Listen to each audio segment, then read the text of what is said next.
çölə çıxmaq da mümkün deyil. İnanırsınız, evdə listurlar tərpəşirdi. Torpaq başımıza yağır. Su kəsilib, kanalizasiya turbaları vurulub, dağılıb. Hamısı. Üstdən şiferləri götürüb atıblar. 84 evdən ikisi qalıb. 2 mərtəbəli binadansa əsər əlamət qalmayıb. Döşəməsindən tavanına da ək sökülüb. Özü də sakinlər içərisində yaşaya-yaşaya.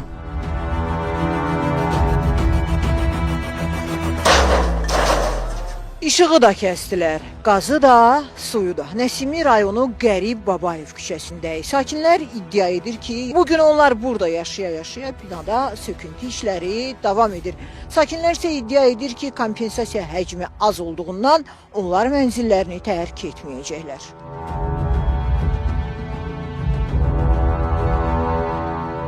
18 nömrəli mənzildə yaşayıram.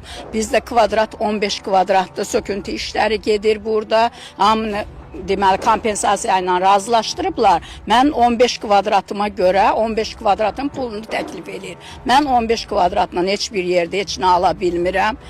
Nə qədər kompensasiya təklif olunur? Təklif olunur 40 min.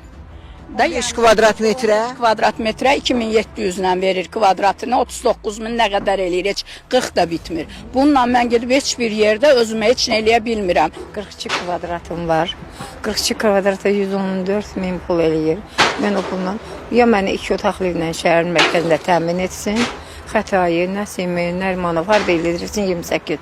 Mən razı deyiləm. Bizə olan kompensasiya var, əlavə kompensasiya ki, 50 kvadratı çatmayana 20 kvadrat palojnudur.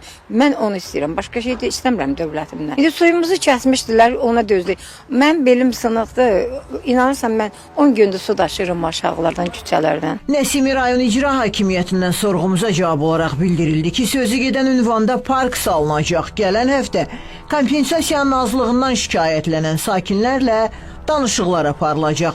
Sevinç Vaqif qızı, Davud İbrahimov, Xəzər xəbər.